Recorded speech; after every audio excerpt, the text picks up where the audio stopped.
Hello, everyone. Welcome back to Sports Time HQ. I am your host, Fernando, and joining me today is a former guest star here all the time on the show. It's Dave from Dynasty Dorks. Dave, how are you doing today?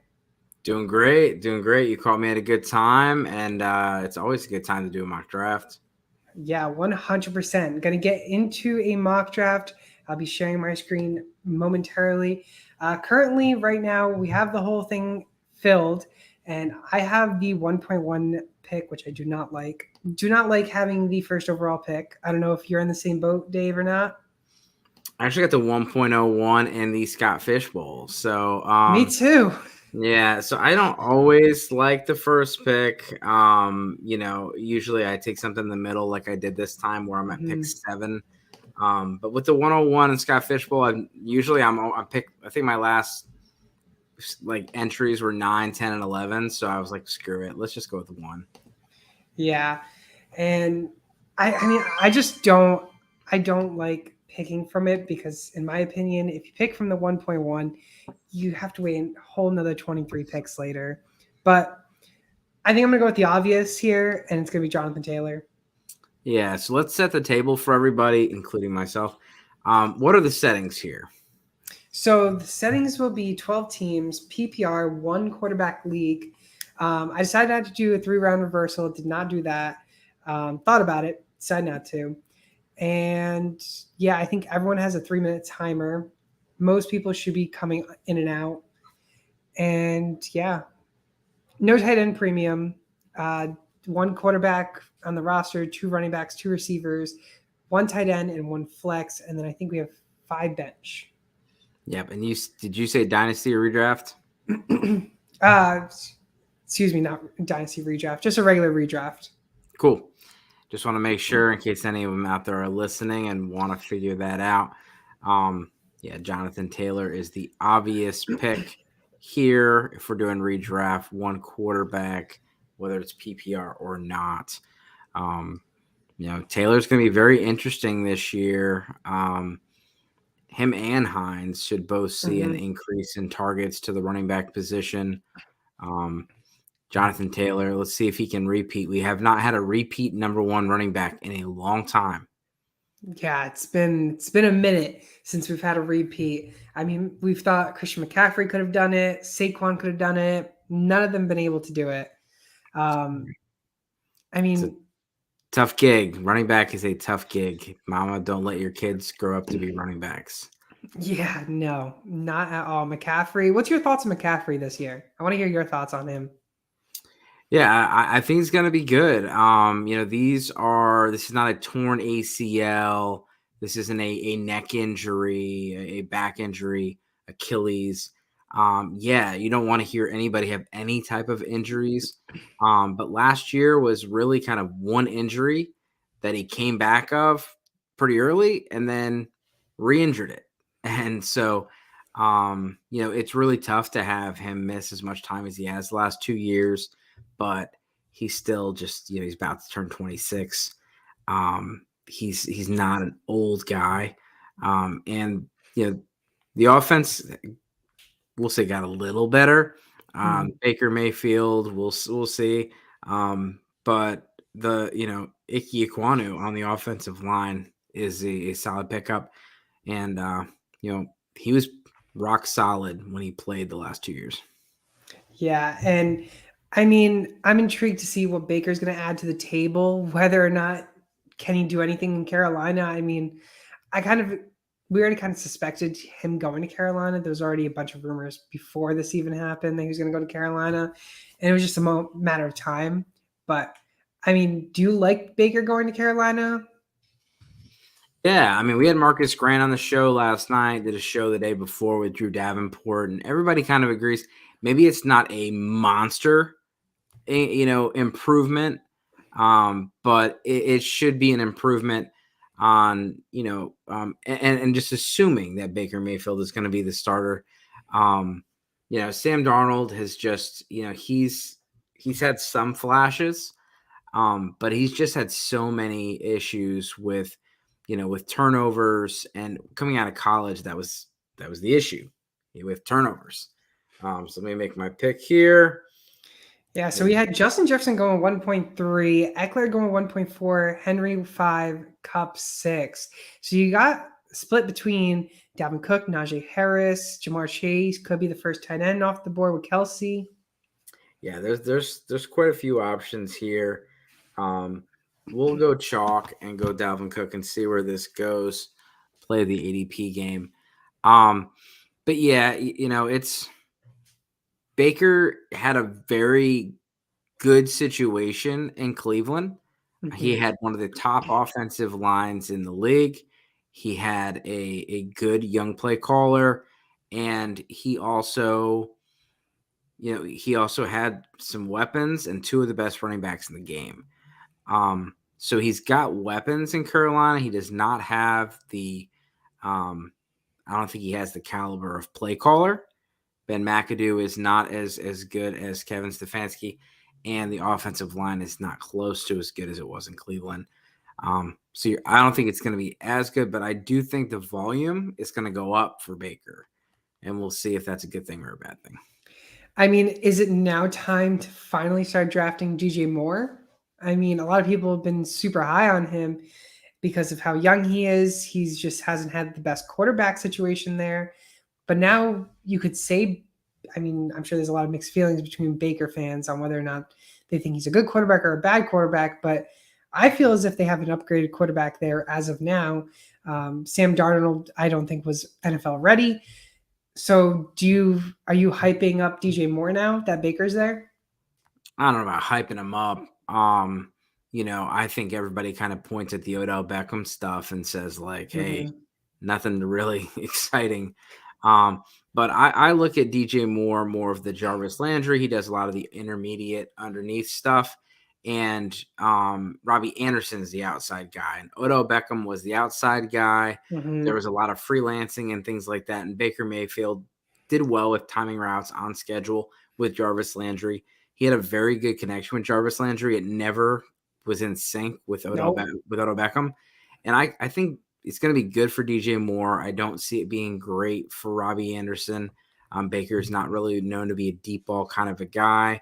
So we'll see how they're used. But again, I mean, this offense throws the ball a lot. And, it's going to be interesting to see how they use everybody.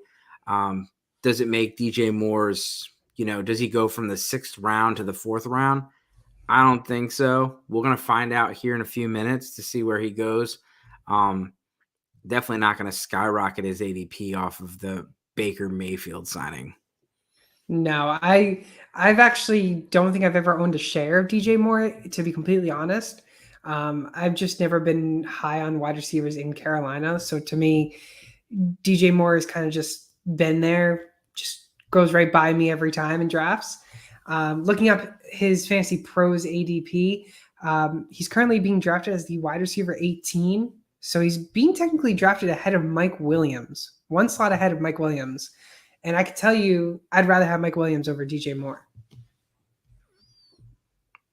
Yeah. Obviously better quarterback, better offense. And we saw, I mean, DJ Moore and Sam Darnold were off to a hot streak at the beginning of the year Mm-hmm. last year. Part of that was a soft schedule. But let's not forget they fired the offensive coordinator halfway through the season. There's a lot of changes, and Sam Darnold got hurt. So he kind of stunk it up for a couple games, and then he got hurt. Then they had Phillip Walker and Cam Newton, and it was rough. I think they showed that the catch rate for Robbie Anderson and DJ Moore was about 50% last year, which was pretty much the worst combination of quarterbacks you could put together. I think the next, we'll say the next worst was Taylor Heineke and Washington. Terry McLaurin had an awful catch rate. I mean, every one of his passes was contested. Yeah, for sure. And we'll get back to him in a little bit once we come back around with the draft. But we come back to me at 2.12. And Alvin Kamara, there's been skeptical whether or not he's going to be suspended or not. People are saying 6 games. Fantasy footballers are saying 3 games at possibly. I mean, we really don't know. But I might actually pass on him. I'm really debating. Do I really want to? Yeah, I'm gonna pass on him. I'm gonna actually take Keenan Allen for my first wide receiver. In my opinion, I think I'm not a big Brown fan, and Debo Samuel, he could be very great, but his injuries could also hurt him. So I'm gonna go with Keenan Allen, and then I'm gonna actually go with the guy I don't think. I think you knew this back when we did a show a couple years ago. I was never a big Ezekiel Elliott fan, but as ADP right now, I'm smashing that draft spot for Zeke. Yeah, and I mean, I don't know if he would have made it back to you, but he usually lasts until the fourth round. 412 would have been tough, but Yeah, um, but yeah, yeah, Zeke, he's never finished outside of the top 12, but he's currently RB 18 in the ADP. yeah. I mean, he is absolutely.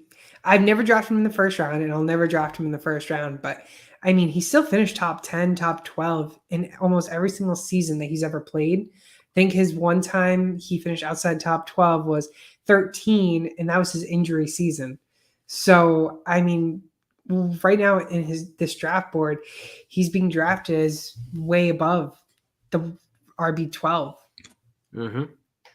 So you're back on the clock here, and you decide to go with someone that I'm not high on at all with Cam Akers. So I like try to sell me on Cam Akers because I'd like to hear it.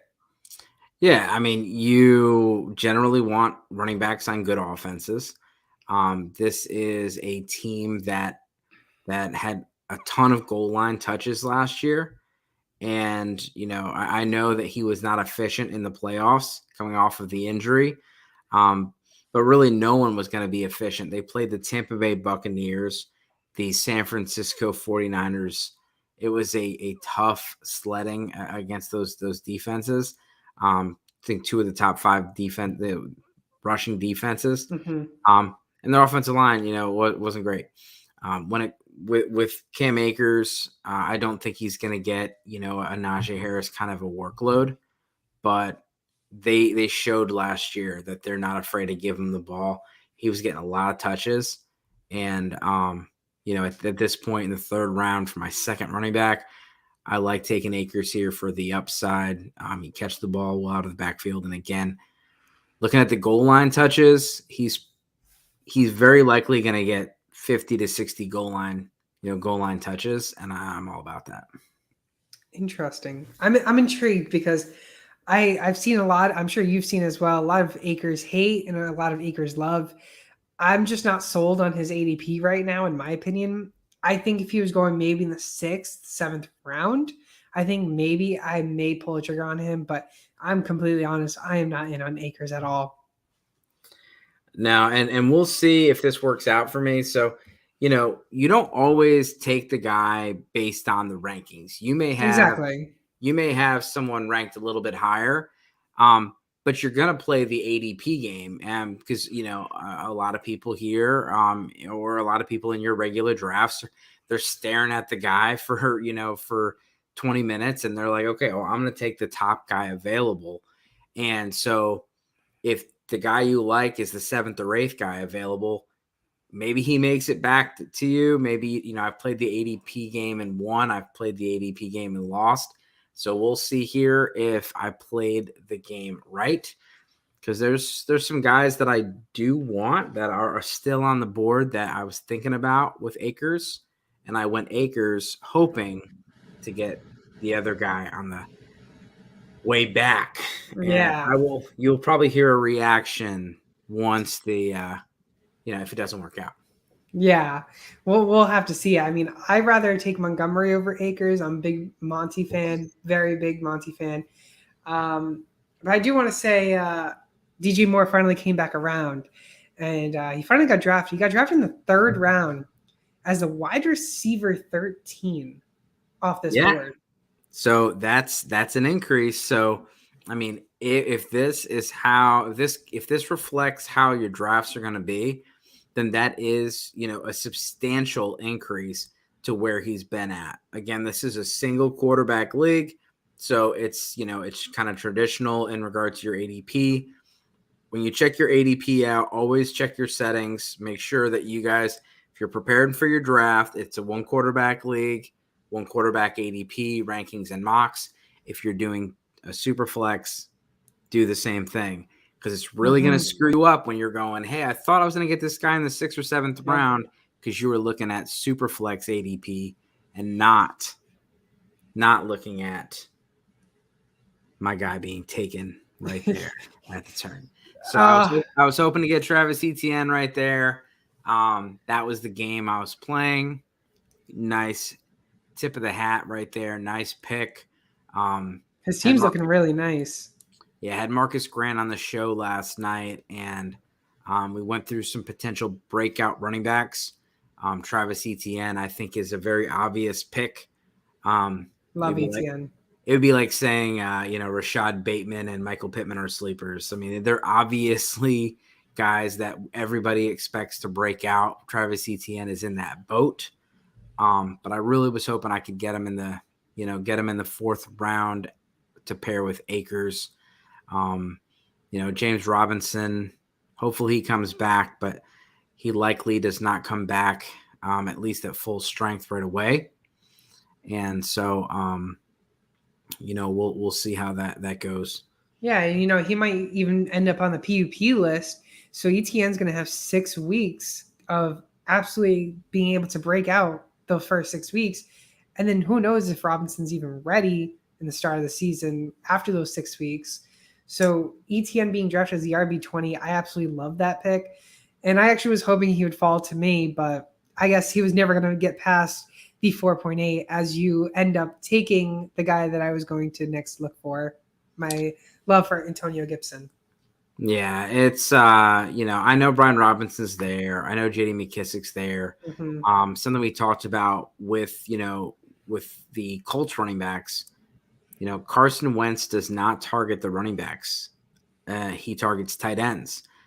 Usually tight ends and running backs kind of have correlating targets. If tight ends get a lot of targets, the running backs don't get as many. And, Matt Ryan is someone that's known to target the running back quite a bit. And so you should see Jonathan Taylor and Nyheim Hines get quite a bit of work. Phillip Rivers gave quite a bit of work to Nyheim Hines, who had a great year with Phillip Rivers.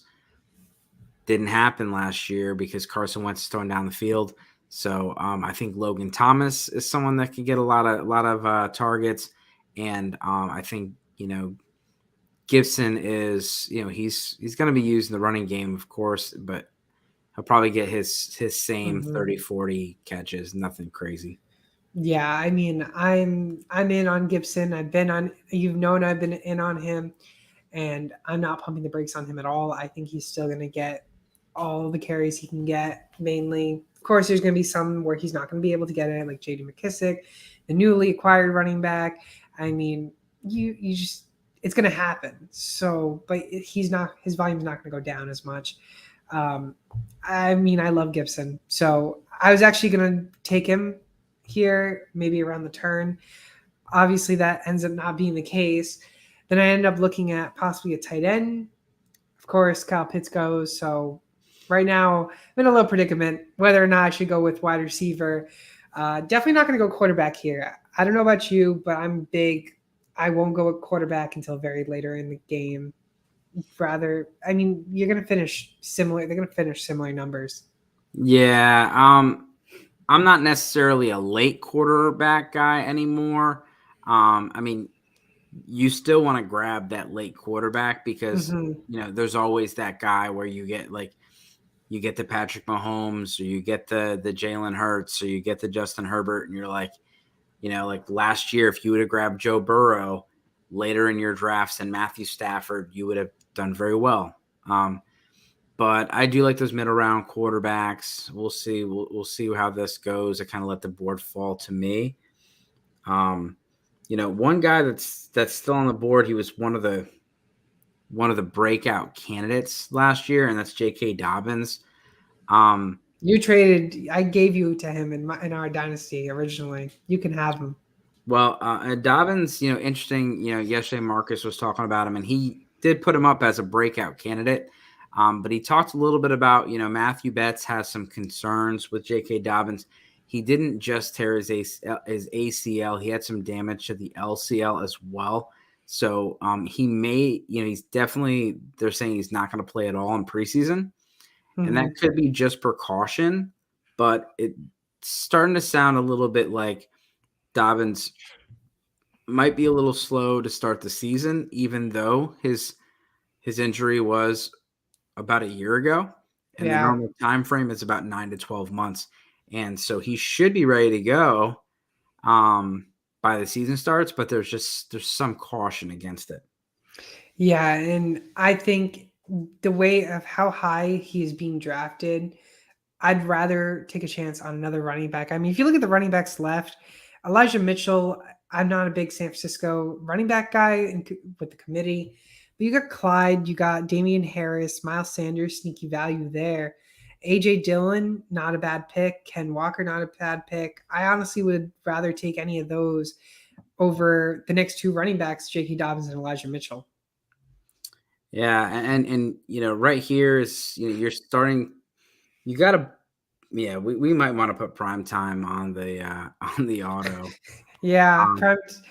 I might have to put Prime. He came back originally, and then afterwards just left again. Yeah, he's my guy, but he's gonna make everybody else just want to leave, and it's gonna cost chaos.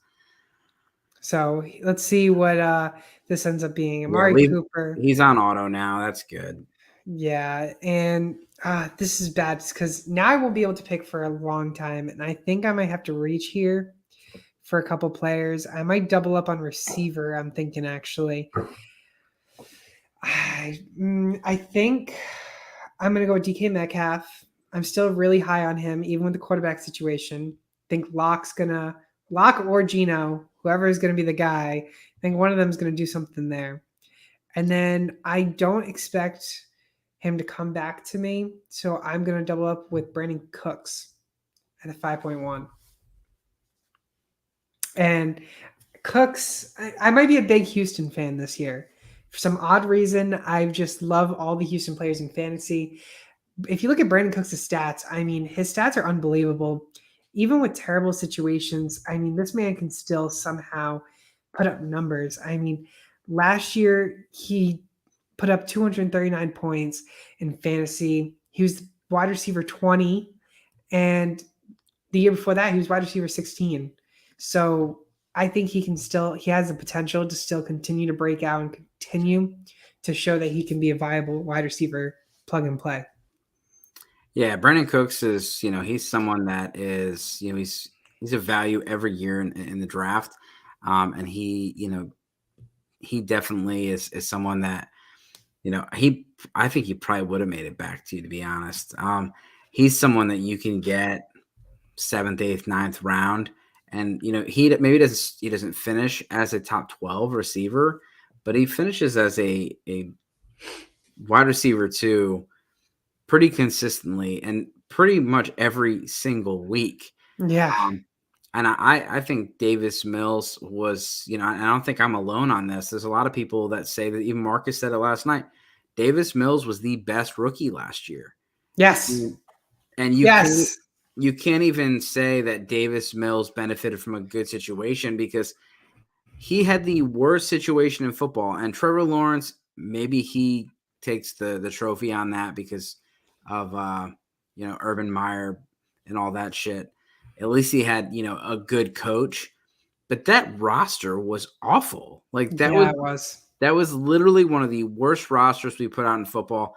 They had one of the greatest odds to go winless, and Davis Mills went out there and won a couple games.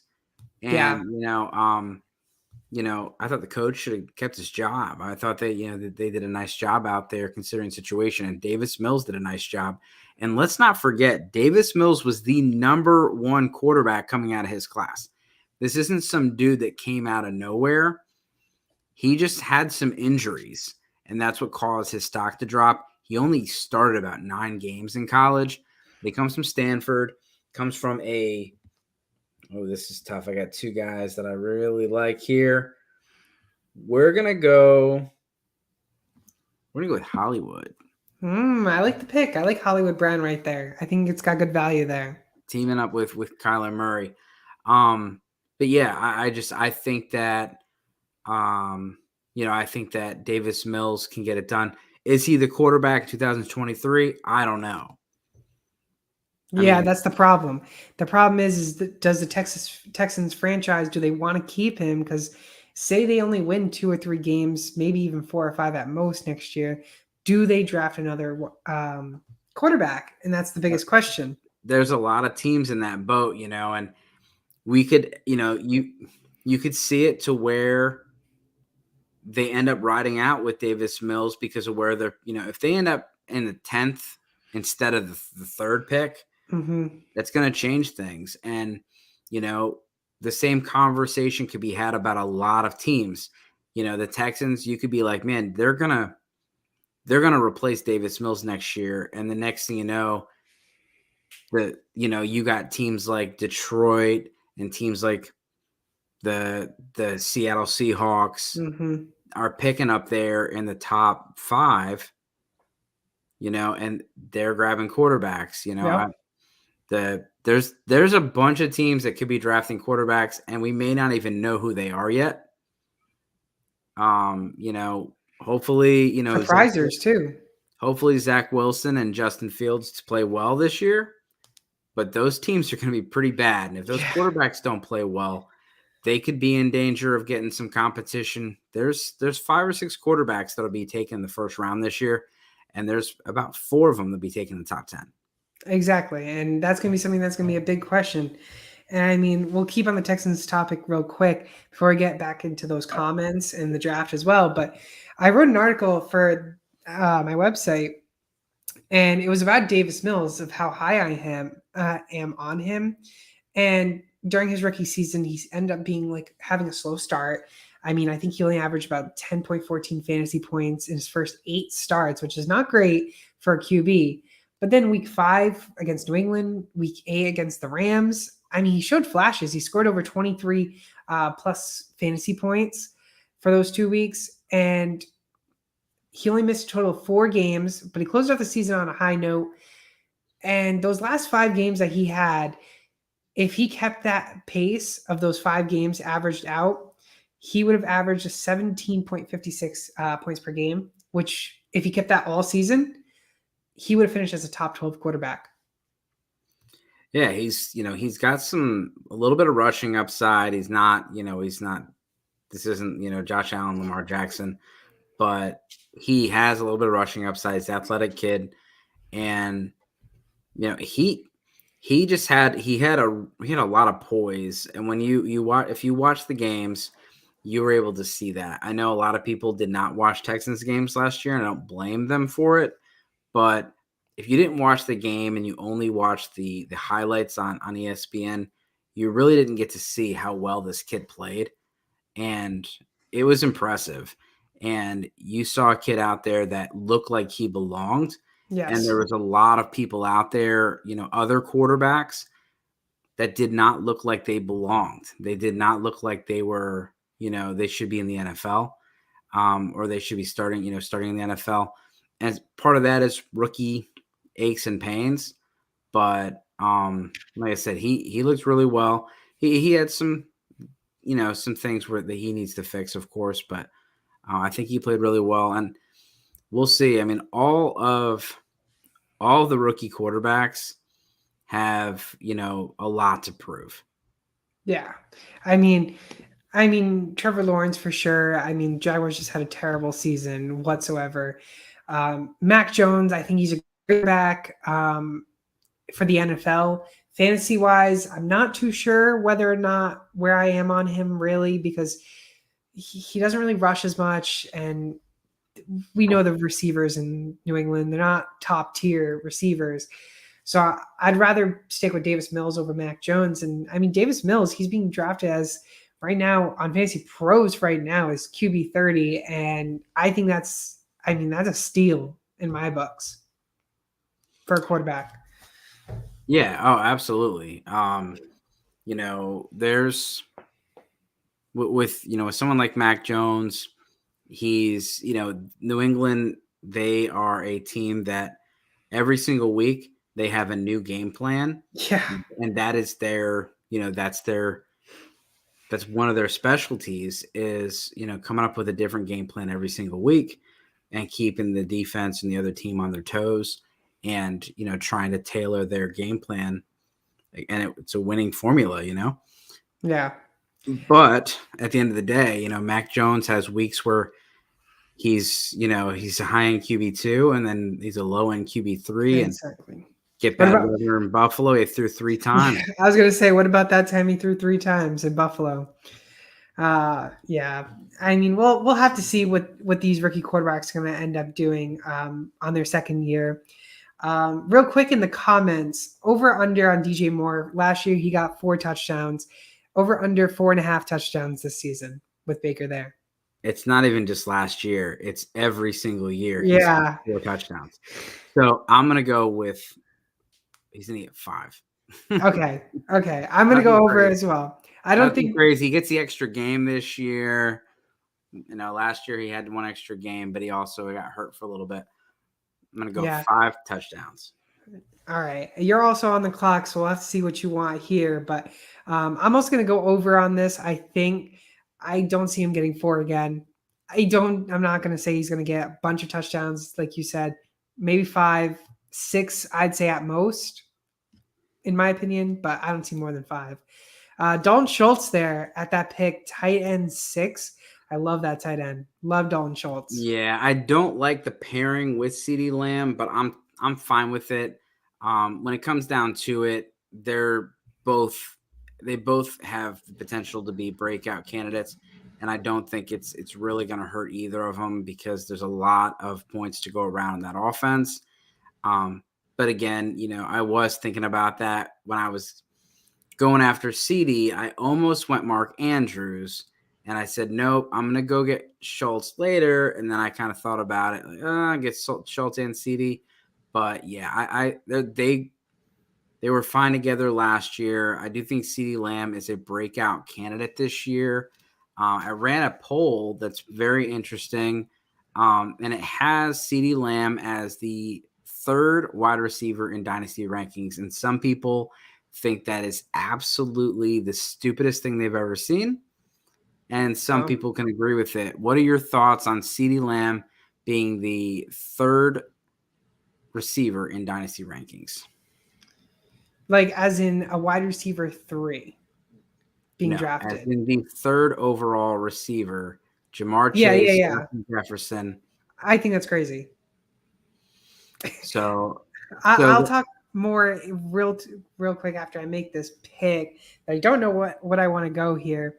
Because I could go with Joe Shiesty here, but I might just keep going with. I don't like tight ends here. I actually was hoping. I like Schultz. You had to take him from me. Do I wait and take a chance on some of these players are going to come back to me? That's the biggest question. I think I'm going to go with Thielen. Because Kirk Cousins is there. No, I don't. I can't go with another receiver. I got to go with the running back. No, I'm going Russell Wilson. I can't do it. I can't take another. The running backs I don't like here. The receivers, I'm not the biggest fan on the top ones, but I'm going to reach on my boy Renfro. Even with Devontae Adams there, I like Renfro, and I think he's not going to get as high as what he was last time, but I think he could definitely be another deep threat on his potential. No, I think that's a solid pick right there. It sucks waiting 23 picks because you really got to reach for players that you want, or else you're not going to be able to get them. Yeah, it's tough. All right. So CeeDee Lamb. So let me just put the scenario out there. So this is Dynasty and Dynasty rankings. So CeeDee Lamb versus a 29, about to be 30-year-old Cooper Kupp. Okay. CeeDee Lamb's 23. So granted, if you're playing in 2 or 3 year windows, is Kupp going to outplay CeeDee Lamb the next 2 or 3 years? Maybe. very Yeah. much looks like it. So, but last year about this time, people were having Cooper Kupp in the 7th round. So, okay, I can see where Cooper Kupp might go above him. AJ Brown. What are your thoughts about AJ Brown? He's only a year or two older. He's had some injuries, had some knee surgeries. Now he's on the Philadelphia Eagles with Jalen Hurts. What are your thoughts about him versus CeeDee Lamb? I'd rather take CeeDee Lamb 100% over AJ Brown. I think. All right. So now we got DK Metcalf, and he's got Geno Smith at quarterback. And he struggled a little bit last year, even with Russell Wilson. Now you kind of see where this game is going and why CeeDee Lamb's so high. What about Stephon Diggs, 28, about to be 29? What about Tyreek Hill? Just went to Tua, has Jalen Waddle to compete with. What about Jalen Waddle? Oh, well, he's got Tyreek Hill. Tyreek Hill and Tua. The question's about Tua. Then you got T. Higgins. He's got a great quarterback. But is his upside No. is his upside limited? No. Is he going to stay with Cincinnati after this year? Then you got Deebo Samuel, who's half man, half running back. If he's not running back anymore, is he as valuable? And he's does he stay healthy? Does he stay healthy? Then you got Devontae Adams. He's really good. He's also 29 years old. In Dynasty, you want younger. Stephon Diggs, 28. So, man. So, it sounds crazy, but then you look at it and it can make sense. And Marcus was talking about it, and Evan Brown and I were going back and forth on it because he was like, that's crazy. And he's like, I wouldn't even put him in my, top 12. And I said, at the end of the day, I do my dynasty rankings based on their value. And if I were to look in a draft and see who was the most valuable asset, I know that I could trade CeeDee Lamb for Stephon Diggs plus. So I'm going to rank him higher. Diggs might be the better player. That's fine, but you draft the most valuable player, and then you can make your trades, make your moves after that. But here's the question. Yeah, I can't. I don't have a question. I had a thought in my mind whether or not I was going to say, would you rather have a win now team with Cooper Kupp or Stephon Diggs or even Devontae Adams? But CeeDee has all the potential in the world with Amari Cooper gone now. Yeah, and like I said, I can see where someone would want to take those guys over him, but like Ryan McDowell talked about it, and he's doing the the DLF ADP, and he was like, this is the last time you are ever going to see Devontae Adams in the top 12.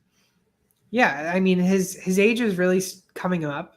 I mean, and you've seen before with receivers, age 32 is kind of the drop off and from where they really do great. Like Thielen, we're going to see this year whether or not he's going to still stick with being that high volume player or for fantasy, or is he going to slowly start to decrease now that his age is starting to come up, 31 years old.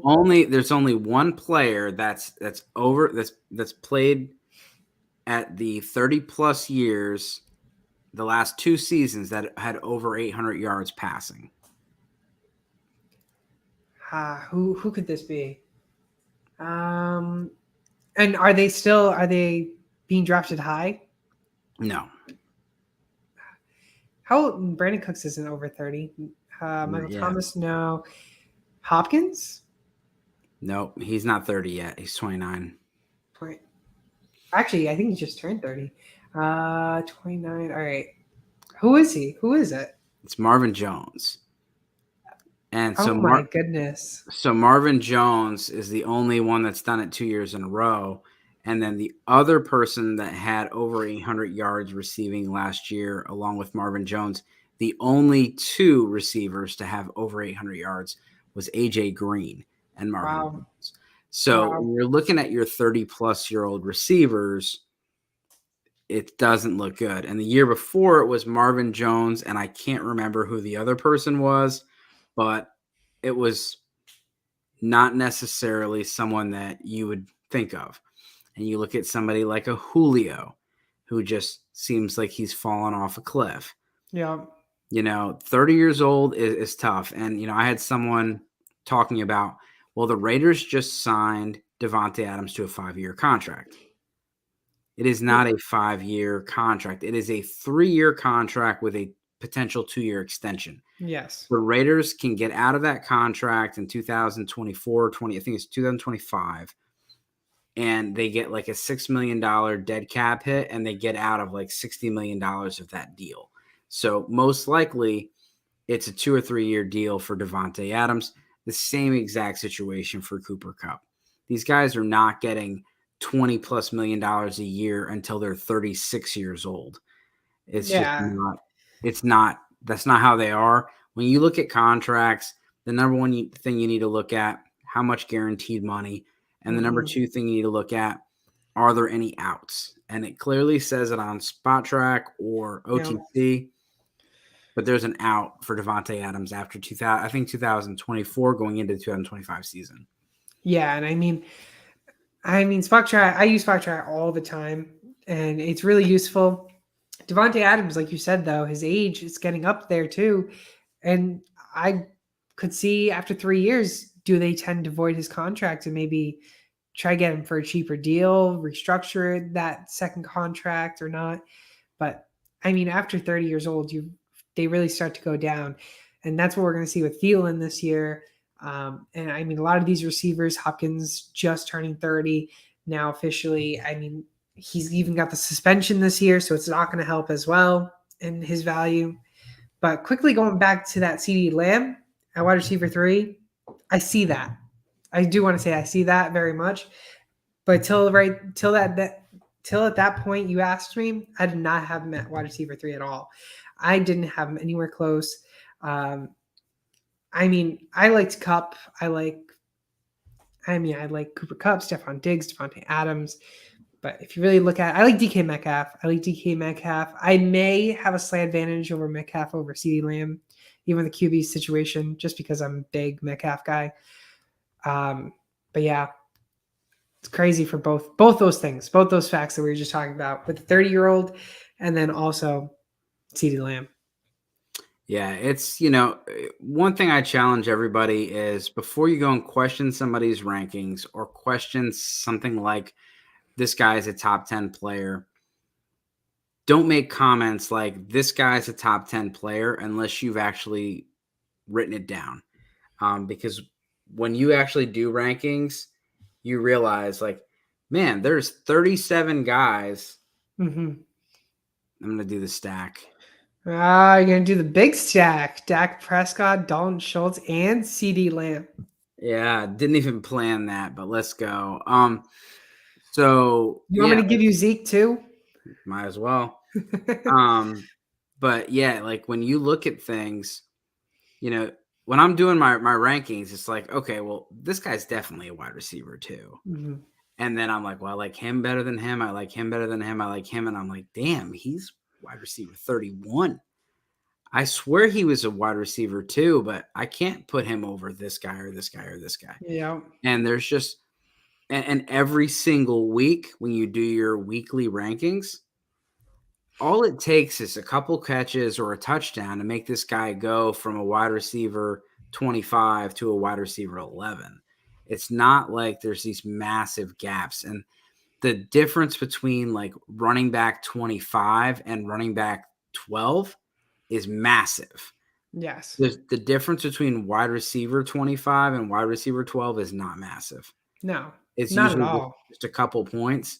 And that's the difference. There's just so many good receivers. This draft had a bunch of good receivers, not a lot of good running backs. And then next year's draft, loaded with receivers.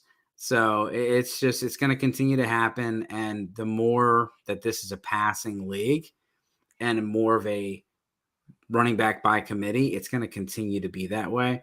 And you're going to continue to get value. There's receivers on the board right now, studs. And they're just sitting on the board in the 8th, 9th round. Yeah, I mean, and if you really look at the stats, like you were saying, for the wide receiver 12 last year, based on NFL.com fantasy, Mike Williams was wide receiver 12, and he finished at 246 points, 0.60 points for the season. And you then go all the way down to T. Higgins, or even, T. Higgins at 24, 219 points, 0.10. That's not that big of a difference because if you really think about it, you could have a breakout week of 25 points and you're right there back in it. Yeah, it's and it's tough because all that I'm saying right now makes you want to go and stack running backs early, but you also know that taking running backs with your first and second draft pick, there is a very strong likelihood that both or one of those guys misses half the season due to injury. So people do want to go with zero RB or hero RB and stack those receivers. Yeah, I mean, I don't mind stacking sometimes, but I mean, if you like Keenan Allen and Mike Williams, if you stack those two, I mean, they were always your plug and play each and every week, mainly. I mean, they finished, I think Keenan Allen finished just under him or just above him, uh, last year in Sleeper. So, I mean, it's unbelievable. I mean, but let's quickly go back under the comments because I want to answer the Gus Edwards. Is Gus Edwards a late round sleeper for you? Yeah, I mean, Gus Edwards is going to have some standalone value. And on top of it, if J.K. Dobbins were to get hurt, someone that is a real kind of last pick of the draft, Mike Davis. Mike Davis is the backup to both these guys. They picked him up. I was getting a whole lot of, I can't think of the guys now. Beatty. I was getting a whole lot of Tyler Beatty at like the 412 Yeah, for the undrafted free agents, and they signed Mike Davis. But Mike Davis is someone to think about. But yeah, Gus Edwards and where you can get him in your drafts, like he's super cheap. If super you cheap. if you have Dobbins, it's okay to have him. And Edwards has a role. It's not like Edwards is just a handcuff. Like Alexander Madison. I love Alexander Madison. But at the end of the day, he doesn't hit the field unless Dalvin Cook gets hurt. AJ Dillon, he hits the field. He's got standalone value. And so does Gus Edwards. Yeah, and I mean, Gus Edwards, you can get him for peanuts. Same thing with Mike Davis. I mean, J.K. Dobbins, he's been injured. We've already seen him with his injury. Gus Edwards, same thing. We've seen him with his injury. Safe bet, I'd go with Mike Davis. I'd rather have that. I'd rather have him in case one of them is not able to actually be ready to go. But I mean, I'm completely honest. I'd stay away from Baltimore backfield because no matter what, Lamar Jackson is also going to run. So you're still losing on that every time with the scrambling quarterback. Same thing with receivers there. I mean, the only receiver I'm targeting there is two receivers is Mark Andrews, the tight end, of course, and then Rashad Bateman. That's it. That's all I'm really targeting there. Yeah, and we'll see if there's an addition there. There's still 3 kind of intriguing options at receiver. And I say intriguing, I don't know if I'm that excited about, but you have Will Fuller is out there possibly waiting on the Deshaun Watson decision, but Will Fuller would be a definite Marquise Brown replacement over there in Baltimore. You also have Julio Jones, who's been rumored to be interested in the Dallas Cowboys, the Green Bay Packers, and the Colts. Green Bay Packers would be great. And then you have Cole Beasley. And if someone's looking for a slot receiver, he's been very productive the last couple seasons. He would be someone that's interesting. Garrett Wilson went. This is tough. We're gonna tough pick here. We're just gonna follow the volume. I was just about to talk about him. I was going to congratulate you of how good Lazard has been over this past couple of years because I did not have him in my rankings the last 2 seasons with you. You were really high on him. I was not. Of course, Lazard ended up being great. Well, and let's say really high on him as far as I just had exposure to him because he was so cheap. He was, I wasn't drafting him in the 10th round, anything like that, like we are right now. Yeah. And even then, in the 9th round, for a potential number 1 receiver, It's that's, a no-brainer. So, and we'll see if Julio goes there. We got Sammy Watkins there as well. They said Sammy Watkins is going to be very involved.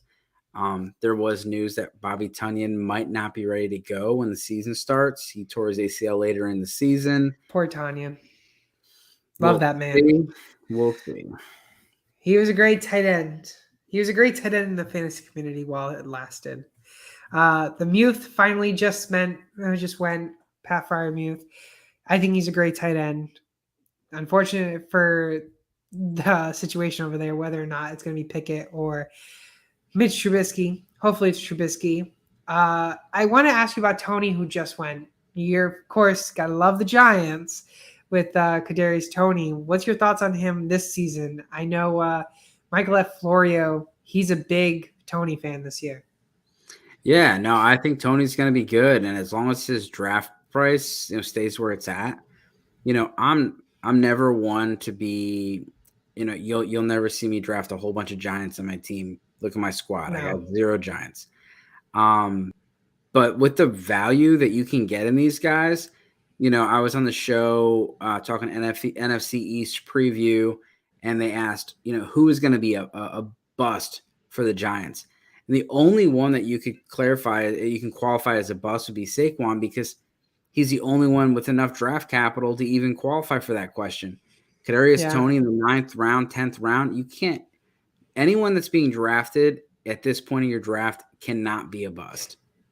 No. You have to be a top 3 or 4 round pick to be considered a bust. Because if you're relying on these guys to be your starters, then you didn't draft right. Exactly. I mean, aka like Lazard. I mean, Lazard's not going to be a bust. He could be a very well breakout because of where his ADP right now and what wide receiver he's being drafted as. But if Tony was being drafted in like the 5th round, and he's Madison and Spiller went. Those are my guys. Those are your guys. I like Madison as a handcuff. Actually, he would have been a good handcuff for you since you have Dalvin Cook. I was playing the game and I lost. I was hoping to get Madison right here. Sorry. No, you're good. But yeah, in the 5th round, anywhere from the 5th round or higher, I mean, if you draft those guys as your RB1s or wide receiver 1s and they end up not being that, I mean, they're considered bust. But these are all late round flyers. We got John in the chat saying Tony is pure electricity. We're going to see how he does. And I mean, you got Rojo who just went, and I'm a big Rojo guy for KC. I think he's going to take a lot of pass catching work over there. I don't know if you agree with that, but I'm all in on it. Rojo, not Dameon Pierce. Rojo is not going to take the passing down work. You don't think so? He's got stone hands. Yeah, but I think he's been working. He's been working on his pass catching. No, he's been working on his pass and catching for 4 years. So I actually had it written down just from the show last night. So the Buccaneers passed the ball 731 times last year. Oh my God. 138 targets went to the running back. 84 to Leonard Fournette. 29 to Gio Bernard. 13 to Stonehands Jones. Ronald Jones is not a pass-catching running back. He lost his job literally because of drops. But the Kansas City Chiefs do not pass the ball to running backs. No. That's the whole issue with Clyde Edwards-Helaire. So that doesn't hurt Rojo. He's been used as with his speed, everyone kind of thought he was going to be this pass catching guy, but he's a big dude and he's been more of a power back, and that definitely helps his potential to be the number 1 there in Kansas City, because Clyde Edwards-Helaire is 5'9", 210 pounds, 205 pounds, I think. Yeah, I mean, I'm big. I was big on Rojo. I wasn't big on him until his draft capital started dropping. And then it just, I mean. You know who profiles to be a pass-catching back? McKinnon? Clyde Edwards-Helaire. Oh, well, Clyde, yeah. Yeah, I don't know what's going on. Clyde Edwards-Helaire is, he's 5'9", 205 pounds, and they're using him like he's Derrick Henry, and it doesn't make any sense. So if they were to use him in the passing game, which is what we've always hoped, he caught like 80 something balls his senior year at LSU. Like, he's a great pass catching back. He's not been used in that fashion. And I mean, with Tyreek Hill gone, you're going to have to rely on the running backs, don't you think? You think Patrick Mahomes is going to rely on the running backs now? They're going to spread the ball out. I think it's going to be, a lot of Kelsey. But you got Juju, you got Sky Moore, And you that's got what I Marcus exactly drafted. Valdez-Scantling, you got Mecole Hardman. They're going to move it around, but Patrick Mahomes is not a dump off kind of a quarterback. Unless the play is designed to go to the running back, these guys like Phillip Rivers and Ben Roethlisberger and Eli Manning at the end of the year, at the end of their careers, were just checking it down. That's not the way that the Kansas City Chiefs play football. They are looking down the field. They're looking for, instant death. With some of these things, they're not dinking and dunking it much. I mean, we just saw Juju go in the 8th round. I just took Sky Moore in the last pick on the 10th round, but someone who we haven't seen go is MVS.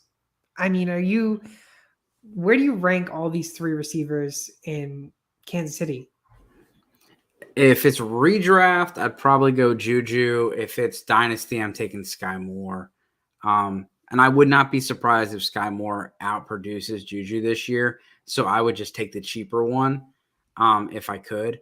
I would not go after MVS or Mecole Hardman at all. I'm just not interested in those guys. Could go Michael Gallup and really, really stack this up. I think you should go for it. Let's go with another rookie that I like. Rachaad White. I don't mind that. I like that pick. Just taking some stabs at some rookies. There's an average of 1.5 rookie running backs that end up in the top 12 every year. Mm-hmm. Breece Hall obviously is the top candidate. But Rachaad White, if something were to happen to Leonard Fournette, he would be an interesting play. Him versus Keyshawn Vaughn, I think he would be the guy. Then you got Gronkowski's out. A lot of those targets that went to the tight end position. There was over 160 targets that went to the tight end position last year. I don't think Cade Otton and Cameron Brake are getting all those. No. I think, they try to use Gio Bernard. He's a little bit older. I think Rachaad White could be someone that comes in and plays that pass catching role. Again, 138 targets to the running back, 160 targets to the tight end. It's a whole lot of targets to go around. And I think Rachaad White is someone that could benefit, at least get him on the field. Yeah, and I mean, Rachaad White is not a bad dart throw in redraft leagues. I mean, a lot of rookies, you don't know how they're going to play in the NFL. And Rachaad White in the 11th round, middle of the 11th round, is not a bad pick, like you were saying. I mean, Godwin, all they really have is Mike Evans, Russell Gage, and that's basically it, because Godwin's gone for injury right now. Yep. And then, like you were saying with the running backs and tight ends, I mean, Leonard Fournette, if he ends up going down, Rachaad White, he could be a sneaky value player. Yeah, and back to Isaiah Spiller, who I really like. I think Isaiah Spiller is, if I were to rank them as far as like being able to produce this year, he might be my number 2 guy. I like Ken Walker. We'll see what happens with him and Penny. And so maybe Ken Walker is my 2, but Spiller, if he's not 2, he's 3. So Spiller gets Austin Eckler as his obviously lead back. But that offense is the Lombardi offense coming from New Orleans. You saw what they did with Alvin Kamara and Mark Ingram. You know that they're trying to pace Austin Eckler a little better. And they've tried with Justin Jackson and Joshua Kelly and everybody, Kalen Ballage. None of them been able to do it. Isaiah Spiller fits in perfectly. If he gets the goal line work on a very high-powered offense, he could have standalone value like an A.J. Dillon type. And then on top of it, if Austin Eckler goes down, which he's happened before, he could be a workhorse for them. So I think Isaiah Spiller is someone in my best ball drafts and redrafts that I'll be targeting. And I was definitely targeting him here, and I just missed by a couple Just picks. missed him. You just missed him, and I mean, you were just going for a It was couple. going to be him or Madison with my pick there. Yeah, And honestly, I wish I didn't take Lazard because I would have definitely went back to back with those guys if I could. yeah, easily. I mean, Eckler in a lot of rookie drafts, I've actually was targeting Isaiah Spiller because if you really look at it, if you look at Spot Track, I mean, you really look at it, Eckler only has 2 years left on his contract. And for running backs, when his contract's over, he's 28 years old. Running backs usually fall off around that age. And the thought process is this a time where they're going to start moving on from Eckler and kind of easing in Spiller, maybe having Spiller come out to being the lead back in a couple of years? And they very much could be. So here's interesting because there's quite a few tight ends. Kenny Galladay is super late, and he could be the number one on the Giants offense. I know it's not a sexy offense to be the number one, but in the 12th round, you could potentially get the number one there. There's a lot of options here. There's a lot of options at quarterback because it's one quarterback. Yeah. But we'll go tight end. Tight end's hard to find. Njoku's interesting. Evan Ingram is actually very interesting. And I'm going to go with – I'm not going to go Albert O. I like that pick. But I think if you're looking for a late round tight end, Evan Ingram is interesting. David Njoku is very interesting. Albert O is very interesting. One of the things you're looking for in a breakout tight end is being a top two in your team on your team in targets. And I think Evan Ingram has potential to do that. And Irv Smith has potential to do that. Adam Thielen's getting a little older. You got KJ Osborne there. It's going to be a different offense with Kevin O'Connell. Yeah, I mean, 100%. I like Irv. I like him a lot. And I think a lot of people have given up on him because of past injuries. And I mean, smashing him at the last pick of the rounds, I mean, it's really not going to be much of a big deal because him at the 12.6 is a dart throw. And to you, I mean, he could easily be a tight end. He could finish the top 10 if you really think about it. Yeah, he could. And again, Njoku could easily be the number 2 in targets on that team. It's going to be very, very interesting to see what happens over there. Yeah, and with my final pick, I was going to go with Davis Mills, but I realized that you kept me talking and talking that I forgot that I was drafting receivers and not running backs because I only have Jonathan Taylor and Ezekiel Elliott.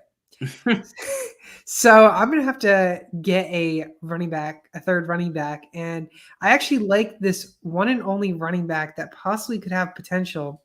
It's not Gus Edwards, but it's going to be actually Marlon Mack. I think Marlon Mack may lead Dameon Pierce for now, but I think Marlon Mack has some good hype in Houston. Will he be the forever back in Houston? Of course not. But he could lose the game with Dameon Pierce in the future. And Marlon Mack started his career out because remember they had Frank Gore. And so when he started his career, he actually was a third down back. So exactly. Pierce could be the start, the 1-2, and he's the third down guy, even if he's not the starter. But Mack is currently, penciled in to be the day one starter there. Interesting guys that are still left on the board. Gus Edwards. I love Darrell Williams. I would definitely be looking at Darrell Williams if this draft were to continue. Quarterbacks, you got to love the upside with Justin Fields and Deshaun Watson. Mm-hmm. Both those guys have crazy upside. Matt Ryan's consistent. Jameis Winston and Ryan Tannehill. Daniel Jones. It's interesting. Yeah, I mean, a lot of really great names that are still on the board. I just kind of wish I noticed my running backs not until the very end. But my next pick was, of course, Davis Mills. If I didn't have to go with, I kind of didn't force myself to go running back there at the end. I think if I had to change one of my picks, it would have probably been, oh man, coming back around to, I would have probably got rid of Sky Moore, and I would have probably taken a chance on Tyler Algier, in my opinion. Yeah, I would, I would have gone a little bit more receivers there, but there's still some receivers on the board, and that's what I'd be stacking up right now is grabbing some guys. I like Russell Gage is someone I'd be targeting right here. I think could easily put up wide receiver 3 production, and I believe he's still on the board. There's some other guys on the board, like I said, Kenny Galladay, some late round guys that I think you could get. Yeah, I mean, 100%. I mean, I actually didn't realize you only went with 3 receivers, to be completely honest. I was shocked that you went with 3 receivers. Well, there's only 12 rounds. Like I said, there's guys KJ Osborne, Jamison Crowder, you got Tim Patrick, Yeah. Kenny Galladay. I would have been fine. You would have had some depth in there. Yeah, you can find receiver depth. It's just there. And, obviously hope those guys can stay healthy all year. And I'd be fine with riding with CD in Hollywood. Yeah, and I would probably try to balance my team off a little more, getting a running back. I'd probably try to package Ayuk and Sky Moore for maybe a running back that was drafted somewhere around maybe. Well, and when you get these guys, these rookies, if Dameon Pierce or Rachaad White were to break out, I'm stacked at running back. Then I can just easily make a move. Get rid of Akers. One of the reasons that I stack running backs is 100% the reason is trades. Yeah. If I said, hey, I'm going to give you this receiver for that receiver, and I'm going to add Dameon Pierce, you're interested because you need a running back.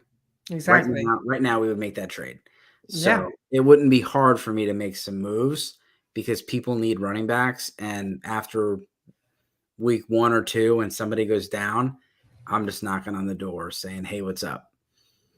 Yeah. And I mean, maybe our final thought is Kareem Hunt. What's your thought on him? I mean, I know you took him in the 7th round. Are you really high on him this year? Does he have the potential, or what do you think on him? Yeah, I mean, that offense is going to lean on the running game. A whole lot of Nick Chubb, a whole lot of Kareem Hunt. I think that Kareem Hunt last year, he was getting lead back kind of work. He was getting 15, 16, 17 touches a game with a healthy Nick Chubb. Yeah. You're very happy with that with 70% of the running backs. I mean, yeah, Jonathan Taylor, Najee Harris, they get 25, 20 touches a game. But most running backs, Alvin Kamara, Aaron Jones, most of these guys, like, Javonte Williams and Melvin Gordon, they're not getting more than 15, 16 touches. And Kareem Hunt is getting that kind of workload behind a great offensive line in a solid offense. Typically a solid offense. Typically. Yeah. So with Brissett, I think Kareem Hunt is going to eat. I think he's going to get a whole lot of checkdowns. Yeah, I mean, I'm intrigued to see because Kareem Hunt I've been seeing fall towards the middle of the rounds. And I've been trying to get everyone's thoughts on Kareem Hunt. Not sure whether I'm in on him or out on him. Kind of just stuck in the middle. I just kind of let him go by me, but I don't know about it. As long as the price stays where it's at, I'm there. Yeah. But, I mean, we did this draft on Sleeper. You can also go on Underdog Fantasy, code SportsTimeHQ, and they'll match your first deposit of up to $100. You can do drafts there, pick'ems, a bunch of different leagues. Doesn't have to be just football, baseball, basketball, hockey. I mean, way more racing, Formula One, a bunch of other stuff. But you can use code SportsTimeHQ there. And make sure to follow Dave all over social media at Dynasty Dorks. Right now on Twitter, it's the road to 10,000 for him. I'm watching that big 10,000 there for you. Hopefully you can get there. You will definitely get there soon. Hopefully it's before the season starts for football. And Dave, you have any more plugs for you and your site, what you're doing? Yeah. I just started with Sports Gambling Podcast Network. So make sure you give us a follow over there. had a show last night with Marcus Grant. So if you go to Spotify or Apple Podcast, SGPN Fantasy. Next week, we got Michael Lev Florio on the show. We did running back breakouts and rookie previews with Marcus. We're going to do the same thing, but with receivers with Michael. All right. It's going to be interesting. What day is that? It's Wednesday. I'm going to have to tune in. I want to see if I can tune in there, check it out. But that's going to do it here at Sports Time HQ. We're doing a promo right now, giveaway, $50 Amazon gift card giveaway on the next 50 orders on our website. Be sure to go there. And winner will be announced through your email that you use at checkout. Once again, my name is Fran, and I am your host of Sports Time HQ. We'll be back tomorrow. I will be back tomorrow with Keith, and we'll be doing another mock draft. So be sure to stay for tomorrow. We'll see you all tomorrow.